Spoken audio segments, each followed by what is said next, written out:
Nih, dimaki-maki, baru masuk ke rumah langsung ditanya, kamu kerja di mana? Jadi asisten Habib Al-Habsyi. Oh, kamu jangan GR ya, kamu datang ke sini bukan karena saya minta, tapi karena anak saya, dan itu pun belum tentu kamu jadi menantu saya. Dihina anak yatim ini. Iya pak, nggak apa-apa, yang penting saya bisa silaturahim. Baru 5 menit dia menghina anak yatim, handphone dia berdering, dia matikan itu, masuk handphone ke handphonenya. Tanah yang dia beli di Surabaya kalau nggak salah 8 miliar ditawar oleh pengusaha properti terbesar di DKI seharga 30 miliar. Berkali-kali lipat. Jadi ketiban rezeki, bergemetar tangannya. Hah, bener ini, kamu kerja sama Habib Al-Habsyi? Coba kamu telepon Habib, saya mau ngomong. Ya dia asisten saya, pasti dia bisa hubungi saya. Dia telepon, Beb, ada yang mau bicara.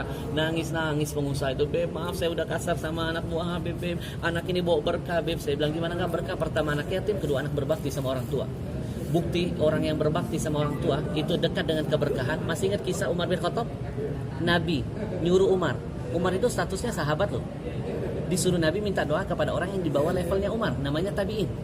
Umar, kalau kamu nanti ketemu lelaki yang namanya Uwais Al-Qarni, kamu minta doanya. Karena doanya tidak pernah ditolak oleh Allah. Nah yang nyuruh Nabi, kenapa Nabi gak nyuruh Umar minta doa kepada aku? Kenapa disuruh Umar nyari anak yang berbakti sama orang tua? Umar itu sahabat, salah satu sahabat yang Allah takdirkan jasadnya bisa mendampingi jasad Nabi dimakamkan di Madinah. Gak sembarang loh, gak sembarang. Kurang mulia apa Umar? Setan lihat Umar aja takut. Gak kayak kita, setan lihat kita nimbrung.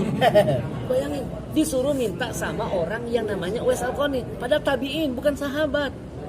Dia gak pernah lihat Nabi kok, statusnya tabi'in. Kenapa? Karena dia berbakti sama orang tua, derajat yang mengalahkan semuanya. Bayangin, saya bilang yang kamu hina itu anak yang berbakti sama orang tua. Kamu tahu setiap bulan dia bagi gajinya untuk orang tua. Menangis tuh orang itu minta maaf sama saya. Ustaz, kalau begitu segera kita nikahkan. Kalau baru masuk saya udah kediban berkah, apalagi kita nikahkan. Jadi singkat cerita, 1 minggu berikutnya dinikahkan dulu. Saya datang ke sana, kaget dijemput pakai mobil Alphard masih plastikan. Saya bilang, Farhan, dari mana mobilnya? Dari hadiah mertua. Hebat kamu, saya aja belum punya. Sampai ke sana saya dikasih lihat sama mertuanya rumah harga 8 miliar. Ini rumah buat Farhan. Hebat kamu ya. Saya aja rumah saya belum kelar. Dan terakhir dari mulut mertuanya, Farhan dikasih bisnis jadi direktur properti perumahan. Dari tukang ojek meningkat derajatnya menjadi properti direktur. Kenapa? Karena dia selalu menciptakan senyum di hati ibunya. Ayahnya meninggal, gajinya semua dia kasih ibu. Jadi antum kalau pelit sama orang tua rugi.